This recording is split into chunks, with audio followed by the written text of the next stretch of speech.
को मैं आपके द्वारा आपके बच्चों के सामने रख पाऊँ।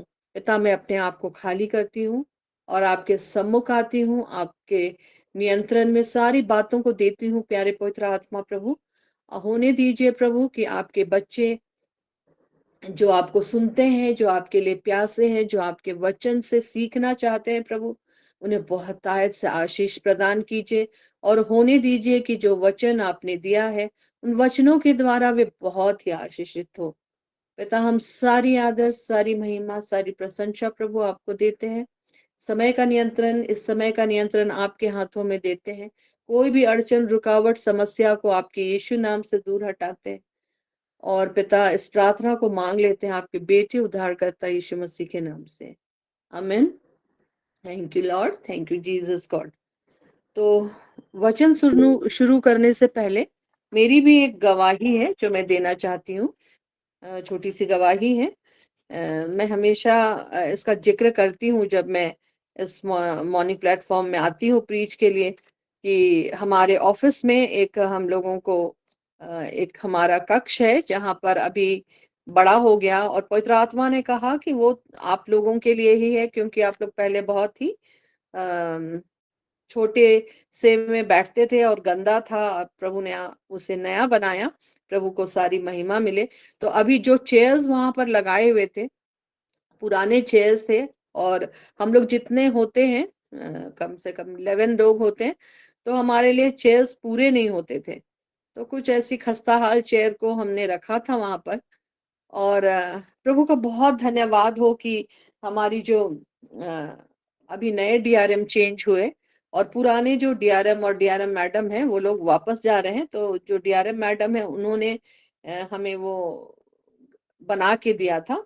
और हम लोग नए डीआरएम के वेलकम के लिए हम लोग तैयारी कर रहे थे, और पुराने लोग भी, पुराने डीआरएम मैडम लोग आए थे। तो जैसे उन्होंने मुझे हम लोगों को 4 जन लोग थे देखा, तो वो हमारे पास आई और बोला कि बहुत अच्छी तरह से पेश आते हुए हम लोग के साथ फोटो खिंचाई, और बोला कि आप लोगों का जो वहां पर घर मतलब मैत्री भवन हमने बनाया है, तो उसके लिए मैं ना सोच रही थी कि 10 चेयर्स आप लोग को दे दूं, तो मैं वो मंगाई हूँ, आप लोग उसे रिसीव कर लीजिएगा। और मैं प्रभु को इतना धन्यवाद दी कि प्रभु सचमुच आप हमारे कुछ भी बोलने से पहले जानते हैं कि हम लोगों को किन चीजों की आवश्यकता होती है। और उन्होंने वो चेयर हमें प्रोवाइड किया। और सचमुच प्रभु का धन्यवाद हो, अभी हम लोग अच्छा से बैठ के प्रभु की महिमा और स्तुति कर पाएंगे। सारी महिमा प्रभु को मिले। तो आइए हम लोग वचन में जाते हैं। और आज जो पवित्र आत्मा प्रभु ने वचन दिया है वो है हृदय को जानने वाले प्रभु। तो प्रभु हमारे हृदय को जानने वाले हैं, हमारे हृदय को परखने वाले ईश्वर हैं, मन को जानने वाले प्रभु हैं। तो इस वचन को जब प्रभु ने दिया, और मैं सोच रही थी कि क्या वर्ष इसमें से मुझे मिलेगा, और प्रभु ने एक वर्ष की ओर मेरा ध्यान इंगित किया जिस पे हम लोग फोकस करेंगे। और उसके बाद उन्होंने कहा कि तुम्हें किसी कहीं और से जानने की जरूरत नहीं है, मैं तुम्हें सिखाऊंगा तुमको कैसे, कहाँ से लेना है, बोलना है। और मैंने अपना डिपेंडेंसी पवित्र आत्मा प्रभु पर छोड़ दिया, जो वचन उन्होंने हमें दिया। तो आइए हम जानते हैं कि कैसे अगर प्रभु हमारे अ, मनों को जानने वाले ईश्वर है ना। तो हमारे प्रभु का हृदय अगर हम लोग देखें तो हमारा प्रभु आपको कैसे दिखाई देता है?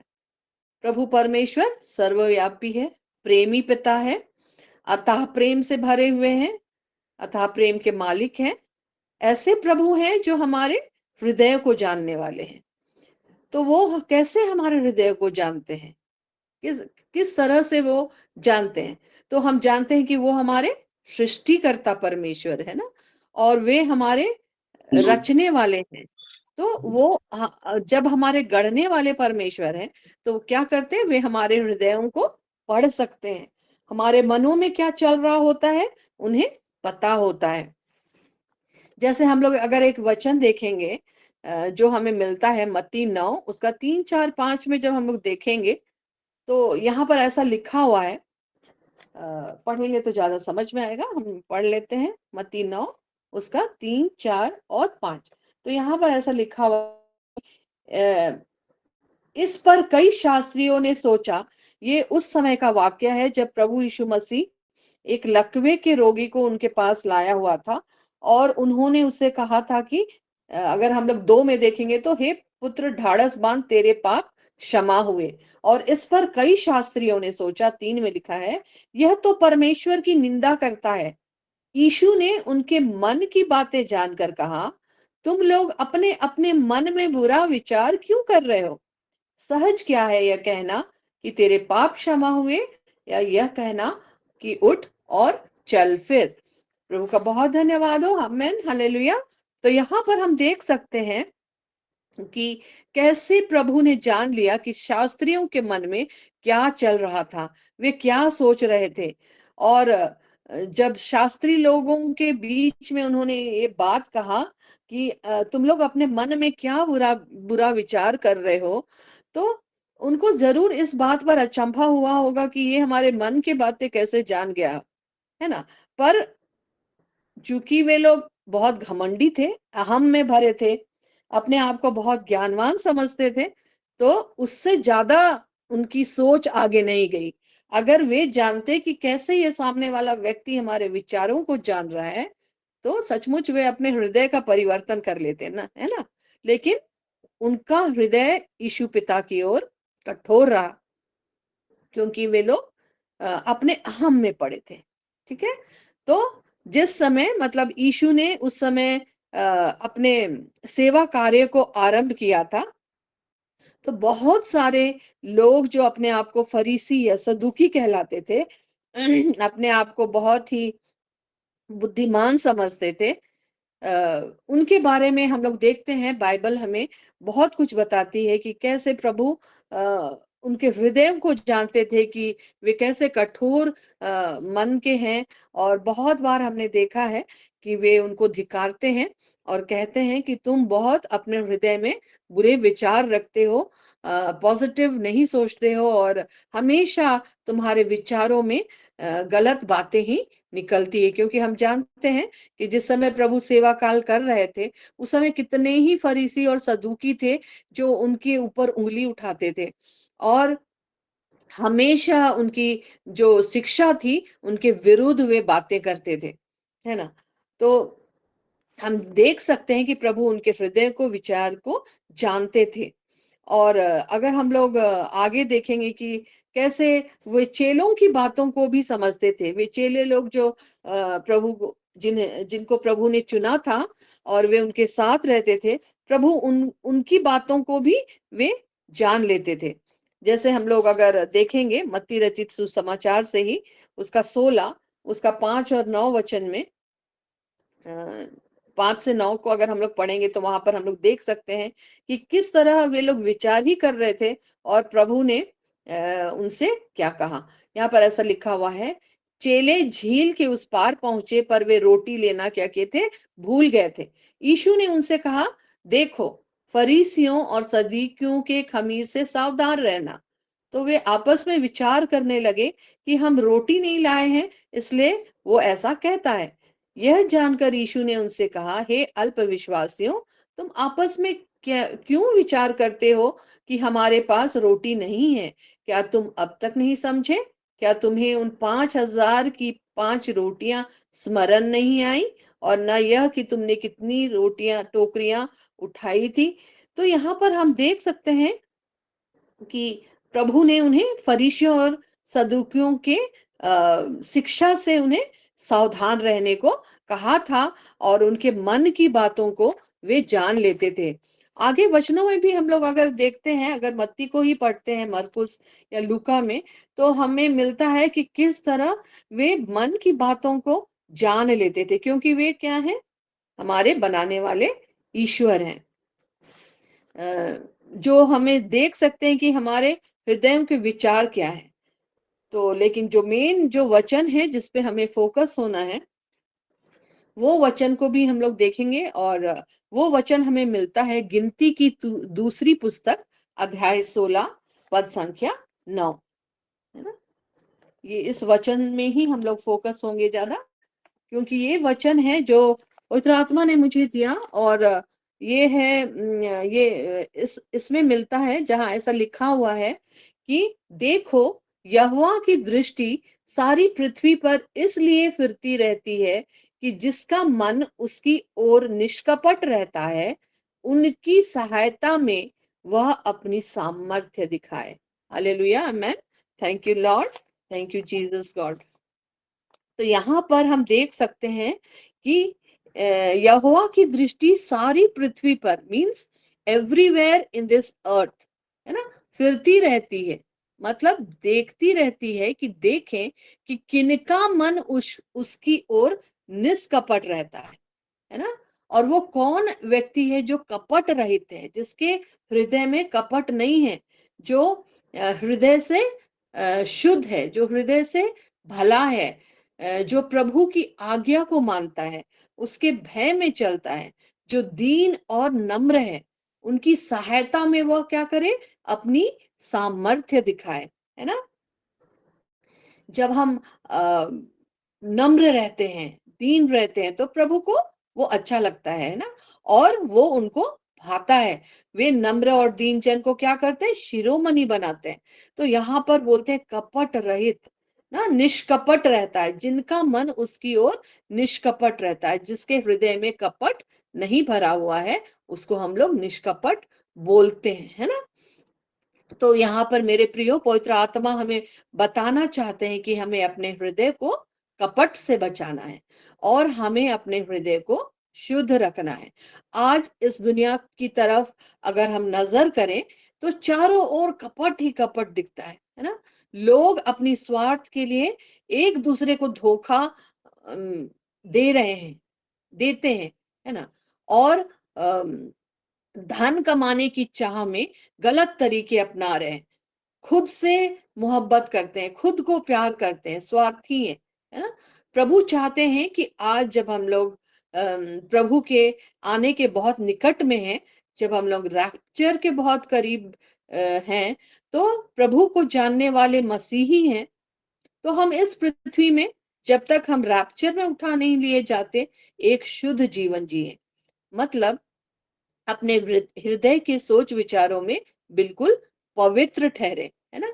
हमारे मुंह से निकलने वाले वचन और हृदय का ध्यान प्रभु को ग्राह्य हो।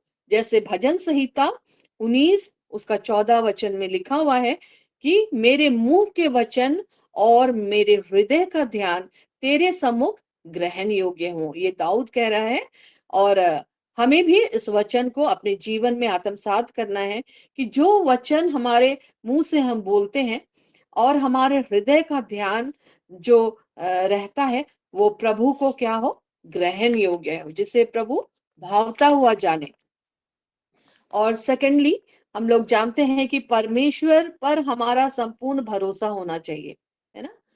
हम लोग अगर उसकी ओर ताकते हैं, तो हमारा हृदय क्या होता है, ऑटोमेटिक जब हम प्रभु को की ओर ताकते हैं, तो हमारा हृदय सारी चीजों से, कपट की बातों से दूर हो जाता है, ठीक है।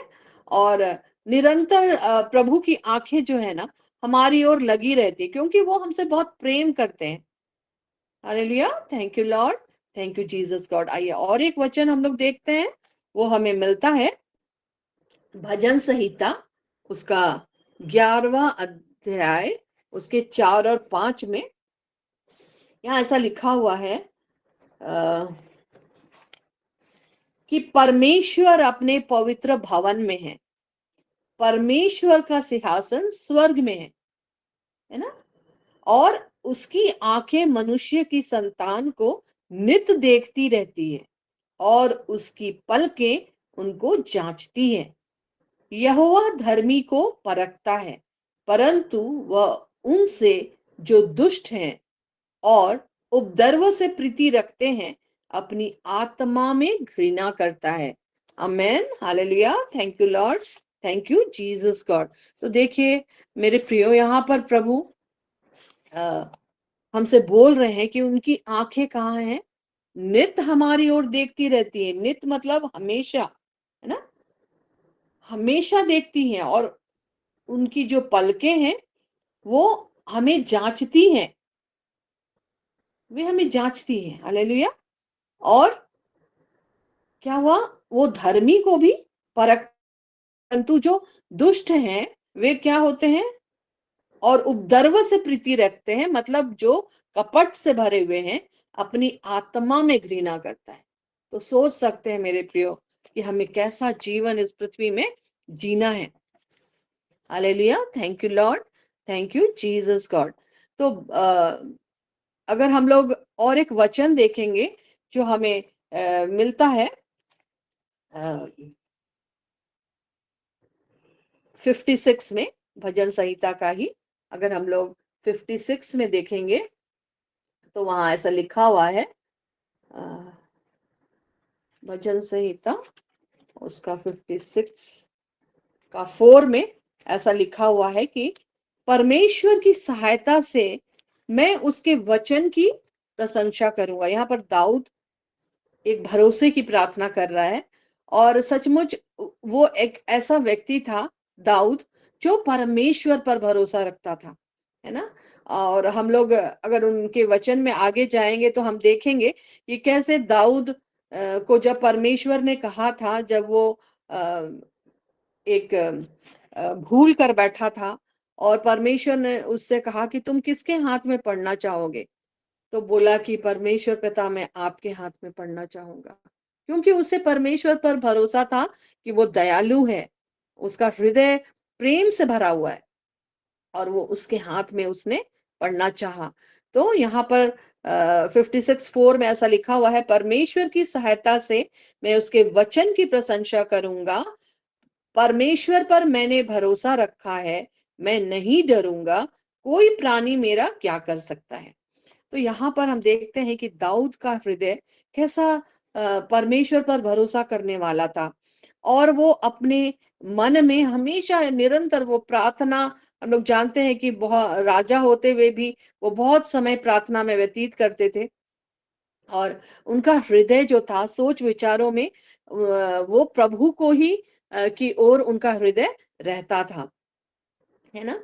यहाँ पर हम देखते हैं कि मैंने परमेश्वर पर भरोसा रखा है, मैं नहीं डरूँगा। क्योंकि हम देख सकते हैं कि दाऊद हमेशा अ जितना भी युद्ध और युद्ध के उसके जीवन में था, और वो हमेशा लड़ाई लड़ा करते थे, और प्रभु उसमें उनकी सहायता करते थे।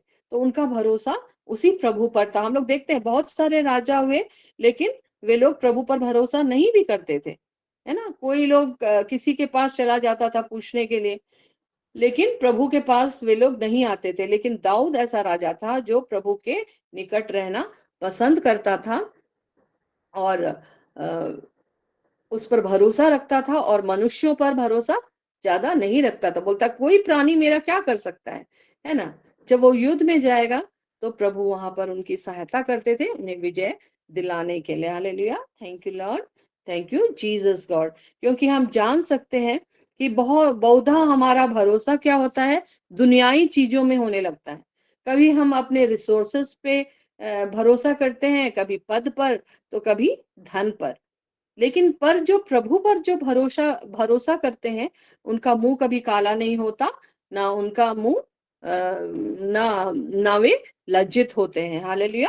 Thank you Lord, thank you Jesus God. सचमुच जब हम लोग प्रभु की ओर ताकते हैं, तो हम कभी भी लज्जित नहीं होते, और वे हमें ऊंचा उठाते हैं। वे हमें, जैसा रोज मैम डिक्लेयर करती है, वे हमें पूछ नहीं पर सिर बनाते हैं। वे हमारे मस्तिष्क और को ऊंचा करने वाले ईश्वर है, और हमें महिमा देते हैं लोगों के बीच में। तो he is a great God. वो हमारे लिए सोचते हैं, हमारी उनकी आंखें नित्य हमारे संग रहती है, वे हमें देखते हैं। हालेलुया!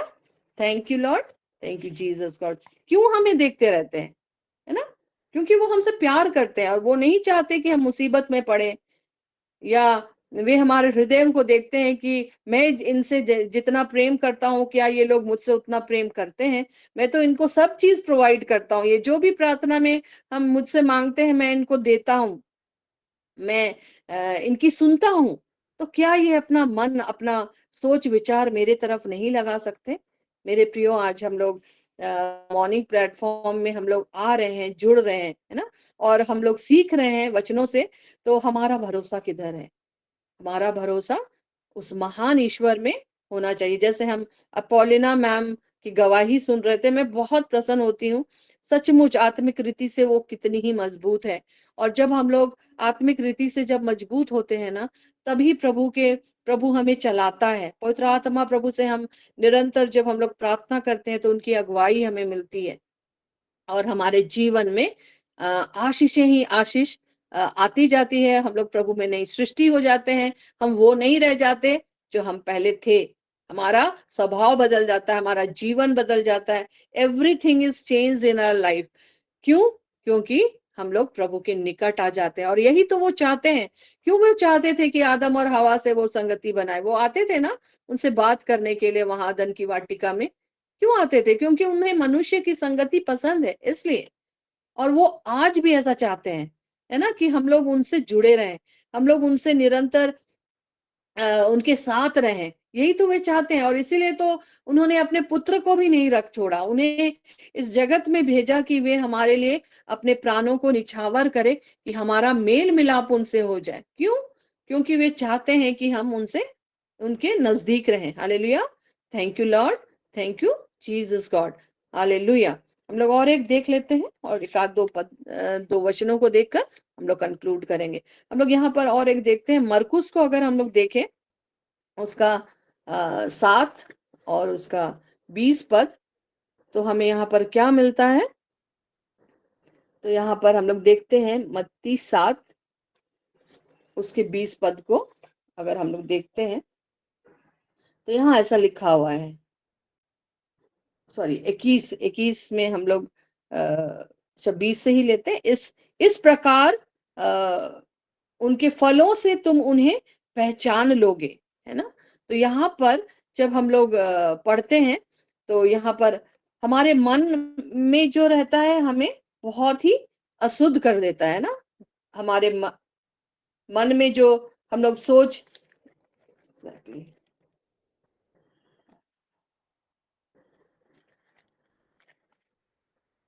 एक मिनट,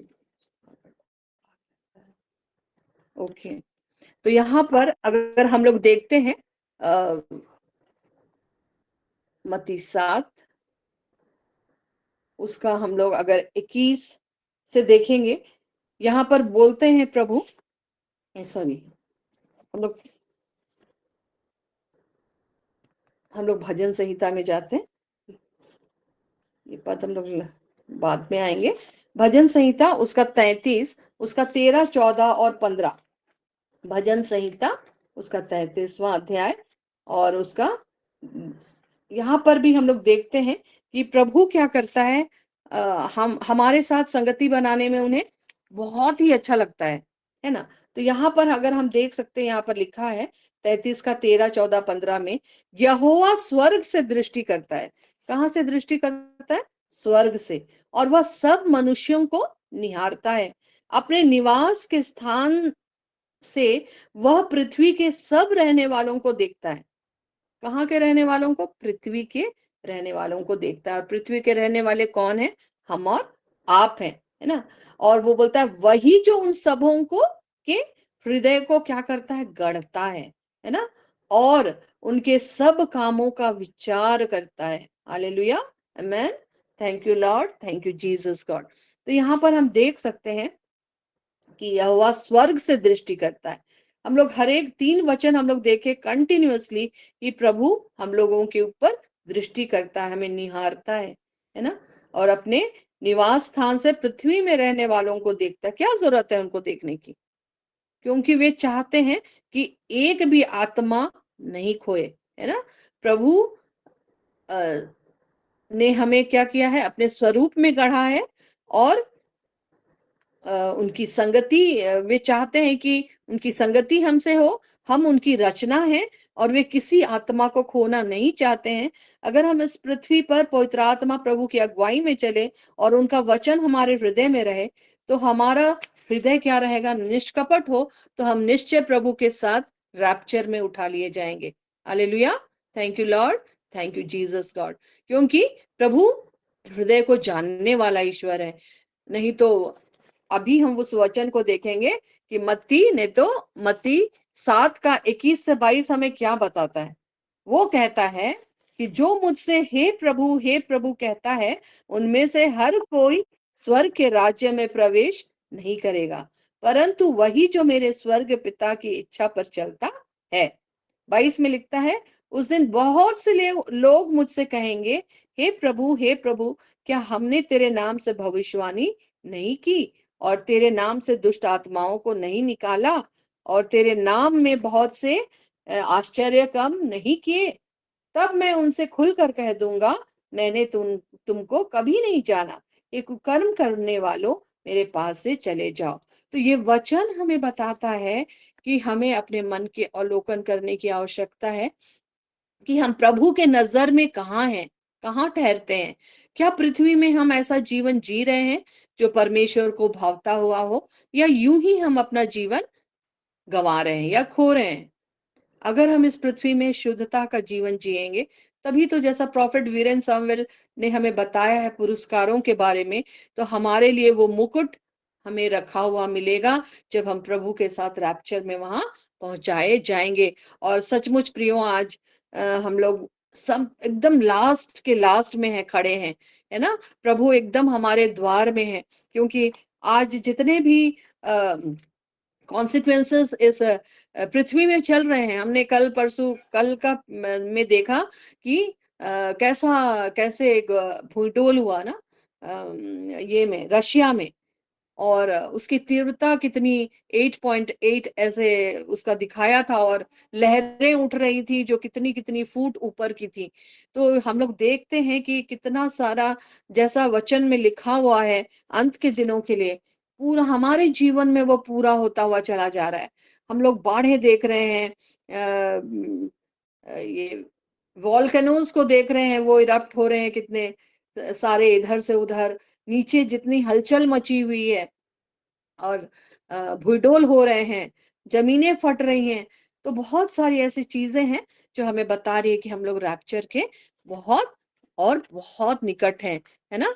तो आइए प्रियो, हम वचन में चलने वाले बने, आज्ञाकारी रहें, हर एक बात के लिए धन्यवाद दें, निरंतर प्रार्थना में समय व्यतीत करें, और पवित्र आत्मा की सहायता से हम ही ये सब कर पाएंगे, है ना। तो हम लोग पवित्र आत्मा से प्रार्थना करें कि वो हमारी सहायता करें कि हम लोग इस पृथ्वी में ऐसा जीवन जिए जो प्रभु की इच्छा के अनुसार हो। और हम लोग सब जब प्रभु आएंगे रैप्चर में, तो हम सब उनके साथ चले जाएंगे और उनके साथ स्वर्ग में 7 साल बहुत ही स्तुति और महिमा करते हुए बिताएंगे। और जब प्रभु 7 साल के बाद फिर इस पृथ्वी में आएंगे, तो हम सारे लोग उसके साथ फिर उनके साथ आने पाएंगे। Thank you Lord, thank you Jesus God. तो यही करके मैं अपना कंक्लूड करती हूँ, और इन वचनों के द्वारा प्रभु आप लोगों को ब्लेस करे। और हम लोग आदरणीय फादर सेबेस्टियन से मैं आग्रह करती हूँ कि हमें अंतिम आशीष के लिए अगुवाई करें। Over to you father.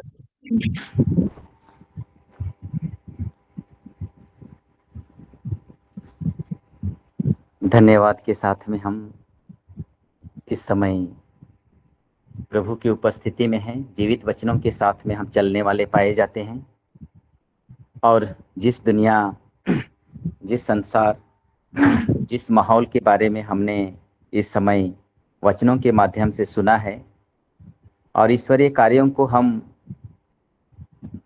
दिन ब दिन अपने जीवन में अनुभव करते हुए देख सकते हैं। आज का समय युद्ध, आर्थिक संकट, जलवायु परिवर्तन और महामारी जैसे चुनौतियों से भरा हुआ है। ईश्वर ने इस दुनिया में हमें इन सब कुछ से हमारी रक्षा की है। दुनिया विभिन्न चुनौतियों और संकटों का सामना कर रही है, लेकिन पिता व परमेश्वर अपने चुने हुए सेवक संत पिता फ्रांसिस के माध्यम से हमें एक बहुत बड़ी आशा का संदेश देकर के 2025 वर्ष में हम हैं, और एक आशा के तीर्थ यात्री के रूप में यात्रा कर रहे हैं। जब भी कि हम आशा और उम्मीद लगाए हुए हैं, हमारे जीवन में, आध्यात्मिक जीवन में आध्यात्मिक हिंड्रेंस, रुकावटें हैं, पवित्र आत्मा के विरुद्ध कार्य करने वाला, जिसके बारे में हमने इन दिनों चर्चा किया है। और पवित्र आत्मा के विरोध में व्याभिचार, अशुद्धता, अपवित्रता, ऐसे चीज़ों के द्वारा हम हर प्रकार के संकट में पड़ जाते हैं। लेकिन प्रभु यीशु हमें एक आशा के तीर्थ यात्री बनाए हैं और इस अंतिम समय में हम उसी आशा और उम्मीद लेकर के जीवन यापन कर रहे हैं। आइए हम सब के सब तीर्थ यात्री हैं और हम सभी को यात्रा कर रहे हैं। पिता अब्बा परमेश्वर के महान कार्यों को देखते हुए हम उसके पास आने के लिए हम अपने आप को सक्षम बनाए हैं।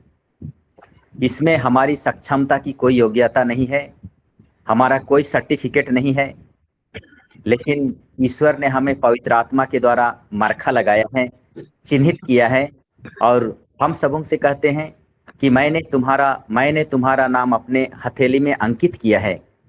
और इस तरह से हम प्रियजन पाए जाते हैं, प्रभु की दृष्टि में पवित्र पाए जाते हैं। तो आइए हम विशेष करके आज हम सभी सिमडेगा धर्म प्रांत के कार्यरत पुरोहित लोग फरसाबेड़ा में हम तीर्थ यात्रा के लिए जा रहे हैं एक दिन के लिए।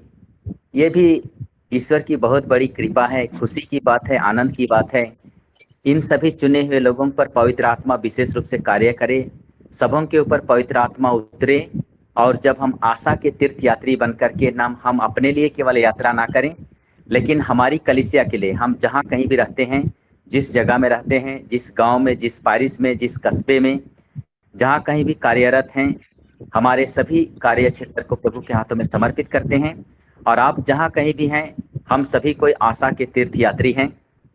वही पिता अब्बा परमेश्वर को हम फोकस करें, प्रभु यीशु को हम देखें और उसी की ओर आगे कदम बढ़ाएं। और जब हम प्रभु की ओर आगे कदम बढ़ा रहे हैं तो हमारे जीवन के जो भी हिंड्रेंस हैं, जो भी रुकावटें हैं, पवित्र आत्मा के कार्य को करने में जो बाधा पहुंचाता है, उन सभी कार्यों के लिए हम लोग पिता अब्बा परमेश्वर से क्षमा मांगें और समर्पित होकर के हम जीवन में आगे बढ़ते जाएं।